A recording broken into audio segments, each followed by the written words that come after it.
Yesterday, Gaurav Gogoi, he started, the speech, and it's written right here. People are talking about last minute change. Rahul out, Gogoi in. Rahul Gandhi, who got back his MP bungalow, did not open the debate. Gaurav Gogoi, who took his place, clashed with treasury benches over the change. And, it was quite a showdown like a scenario, because Gaurav Gogoi got up and he started speaking, and Prahlad Joshi, the parliamentary minister, he came out and he said that what happened in the last 5 minutes. I mean, the question over here, of course, we're a little bit diverting, but he asked that question: what happened in the last 5 minutes? We were all expecting Rahul Gandhi to speak on the floor of the House. Why is it that suddenly there has been a change? And then, there was some kind of but importantly, Gaurav Gogoi, Gogoi sent in ahead of Rahul tweaked lineup sparks drama. So Prahlad Joshi says, why is Rahul Gandhi speaking? Why isn't Rahul Gandhi speaking? Why is Gaurav Gogoi speaking?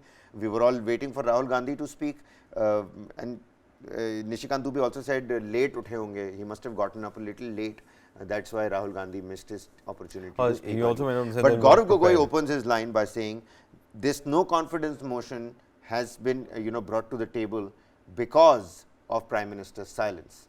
Questioning the Prime Minister's silence, not just this time around in Manipur, questioning the Prime Minister's silence back during the the black farm laws and the protest around the farm laws, and the COVID deaths, and Manipur. So, hard-hitting facts that Gaurav Gogoi also presented. Yeah, and Manipur, I've just taken one of the quotes that he had said: if Manipur is burning, then India is burning. Then Bharat is burning. If Manipur is divided, India is divided. I can understand why the Prime Minister is silent. He must admit his double-engine government has failed. That is what he's put out. Of course, you had a retort from Nishikant Dubey from the Treasury benches. SE has not acquitted him, that he was on Rahul Gandhi. It has given a stay order. He's still saying, I won't apologize. Why should he apologize? Modi is an OBC. Why should you apologize to OBCs? Now, that is one statement that had come from the Treasury benches against Rahul Gandhi, but not on Manipur. That is also quite interesting on the way that issue was. This is what Saugata Roy said, the Trinamool Congress. He says, what was the Prime Minister doing from May to July when Manipur was burning? He visited 7 countries and he was very proud that Joe and Jill Biden gave a private dinner. Is our Prime Minister a roving ambassador or a travelling salesman? And T.R. Balu of the DMK, speaking for the motion again, saying Vajpayee stood behind Raj Dharma, but today we cannot stand behind them when women were stripped and paraded naked. Supriya Sule, what happened in Manipur is shameful. I demand the Chief Minister should resign immediately. Ask your conscience how you can support this government.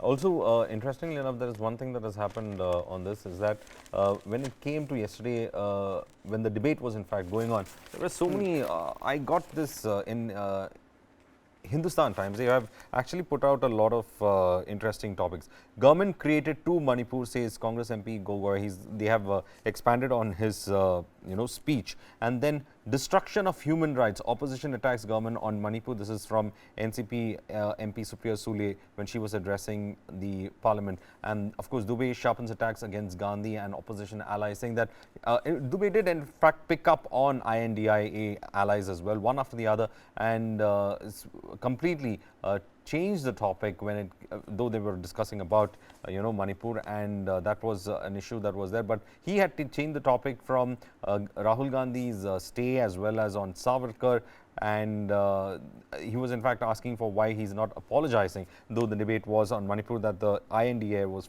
focusing on. Well, and as you were pointing out, but we have also Kiran Rijiju as well, because you have to make sure that you're putting out opinions of both sides. If on one side you've got the likes of Gaurav Gogoi, Saugata Roy, Supriya Sule, T.R. Balu, all hitting. See, T.R. Balu said that he knows everybody on the other side, but it doesn't mean that he cannot oppose and he cannot raise the issue. Certainly. And he said, why is the Prime Minister silent? Is what again the question that T.R. Balu from DMK, in fact, the opposition has quite literally slammed the Prime Minister's Vrat, but this is how the ruling dispensation defended the Prime Minister and spoke against the motion. Kiran Rijiju, you of course spoke about Nishikant Dubey.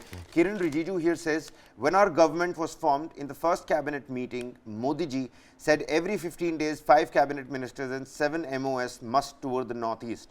Prime Minister Modi has also given directives to officials to visit Northeast, and the Northeast focus has been one of the Prime Minister's Prime Minister's focus is in terms of developmental projects. I mean, of course, we can't go nitpicking. The Prime Minister has really thrown the right kind of light on Northeast. Let's not forget. There is no meaning of ruling from Delhi. One can reach people through service. You never thought about this? This is the question that Kiran Rijiju has asked. And Pinaki Mishra of the BJD, I cannot understand why the Congress should cut their nose to spite their face. Ask the Prime Minister to come to the House and put them through the shredder. And I have no doubt he will when he replies on Thursday. So the Prime Minister replies on Thursday, doesn't he? Well, he replies on Thursday, and I think all eyes will be on the Prime Minister's reply. 4 p.m. is when the Prime Minister is going to reply on Thursday. So, of course, all eyes on that. Meanwhile, Derek O'Brien has been suspended. Yes. Only to return. But it is only it turned out to be Rajya Sabha Chairman inconclusive. Jagdeep Dhankar announced the suspension of Trinamool Member of Parliament Derek O'Brien, only to allow him back as the motion to suspend did not fructify. Yeah, I mean, that happened quite. In Rajya Sabha, of course, the numbers are kind of, very. So that showdown stacked. that we saw yesterday, that is going to continue today. Today, the Home Minister is going to, of course, speak at 5 p.m. So all eyes are going to be on that as well, because in the day, all these arguments are going to keep on happening. Of course, Rahul Gandhi is also going to be there. People do want to listen now to what Rahul Gandhi has to say as well. Yesterday, it was quite weird to just look at him.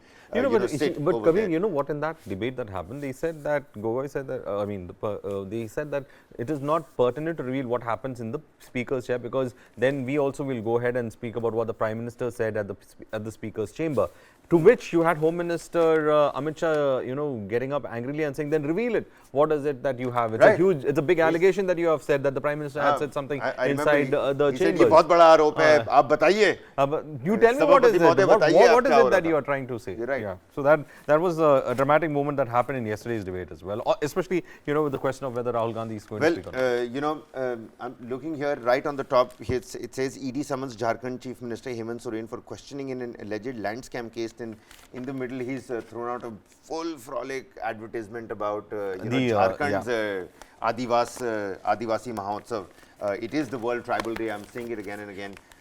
And that's why the Naga Council is also holding those rallies, which the cookie bodies have in fact backed.